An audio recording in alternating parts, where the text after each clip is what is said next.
vent dans les bois fait ouh, la bicheuse à bois fait meh, la vaisselle cassée fait fric fric frac, et les pieds mouillés font flic flic flac, mais boum, quand notre cœur fait boum, tout avec lui dit boum, l'oiseau dit boum, c'est l'orage, brrr, boum, l'éclair qui lui fait. In the months following the outbreak of war in September 1939, French forces, seeing little action at the front, prayed for a hasty resolution to the troubles in Europe. However, following a number of swift, successful attacks in May 1940, Hitler's forces were soon making rapid progress through France. It was only a matter of weeks before German tanks would roll into their inevitable destination, Paris.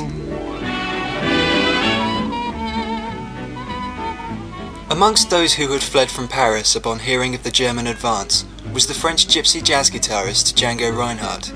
He, along with thousands of others, would soon return to Paris, unsure how the City of Light would change under occupation. Less than a year earlier, in the summer of 1939, the quintet of the Hot Club of France, featuring both Django Reinhardt and violinist Stéphane Grappelli, was at the height of its pre-war popularity in Europe. The outbreak of World War II would split the group up, though the stars of the quintet, Stéphane and Django, continued their careers on opposite sides of the English Channel, Stéphane in London, Django back in Paris. Paris would become the capital of jazz in occupied Europe during World War II, and the star at the centre of this jazz scene was Django. Both his racial origins and status as a jazz musician should have made him a target for Nazi persecution in Paris, given the official Nazi line on gypsies as a racially inferior people, and on jazz as a decadent music. And yet the occupation years were some of the most successful and lucrative in Django Reinhardt's life. This is the story of the rise of jazz in France, the Nazis' ambivalent relationship with it during the occupation, and of the survival of one of Europe's most important and inspirational jazz musicians.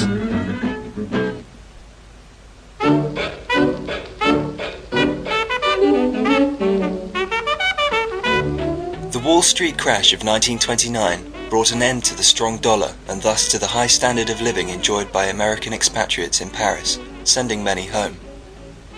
Nevertheless, their indelible cultural, financial and intellectual mark had already been left on the city. Feeling the knock-on effects of the Depression by the early 1930s, the jazz scene in Paris was consequently in a state of flux. Many of those African-American musicians who had been living there throughout the 1920s, initially attracted to the vitality of the city and the racially more sympathetic environment in which to live and play, began to leave. Only the most popular American jazz artists, such as Louis Armstrong and Duke Ellington, could afford to play in Europe in this atmosphere of economic decline. Following this exodus of African-American musicians, a whole new generation of French jazz artists soon stepped in to take their place. Django Reinhardt was a prodigiously talented gypsy guitarist who had begun his career playing in the music halls and bal musette of Paris. It wasn't until 1931, when he first heard recordings of Venuti and Lang, Duke Ellington, and Louis Armstrong, that jazz really altered the trajectory of his career. So incomparable was their music with the rudimentary jazz he'd heard before, that he reportedly wept upon first hearing Armstrong's Indian Cradle song. Django quickly became a rising star in Parisian jazz circles in the early 1930s, performing for jazz fans, intellectuals and rich dilettantes alike, all of whom were spellbound by the incredible facility with which he wove melodies out of thin air. It wasn't until the autumn of 1934 that his fortunes really began to change. One night at Claridge's in the Champs-Élysées, a fortuitous jam session involving Django, Stéphane Grappelli and bassist Louis Vola resulted in the resolution to create a unique new jazz band. Django's brother Joseph and another rhythm guitarist soon joined to make the threesome into a quintet, and thus the Quintet of the Hot Club of France was formed. The performances and recordings that they produced together between 1934 and 39 are engraved in the annals of jazz history as one of the few original and inspirational contributions from a European band of that era. By 1938, French engagements for the quintet were drying up.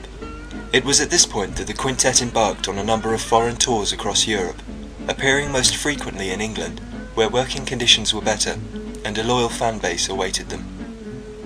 Ted Cherrett, A lifelong devotee of Django's music, was a guitarist in a British military jazz band during the Second World War, and remembers first seeing the quintet play in the summer of 1938 in London. That was terrific. They played behind the curtain, before the curtain went up. They were sitting there and they started a number, you know, and all of a sudden the curtain went up and there was Django sitting there. Absolutely terrific. He always got a good applause out after every number. Really brought the house down, you know, it was terrific.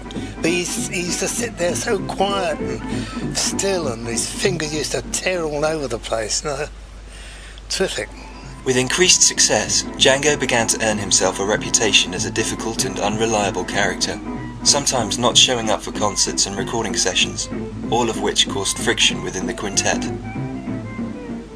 Well, the idea I have about his character is from Stefan Grappelli, you know, who said basically he's, you know, I mean, he said a lot of things about Django, not when he was asked in a situation like this, but usually quietly round the dinner table.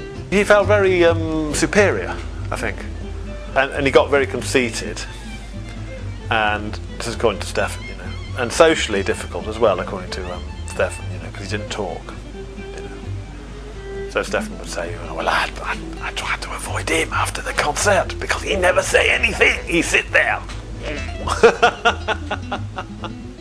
Following a number of recording sessions throughout the spring and summer of 1939, the quintet departed France in August, bound for England once again, and another series of engagements.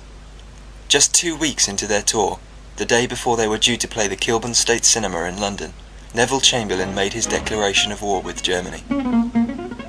They were in London when the first sirens sounded. And Django said, "That's it, I'm off."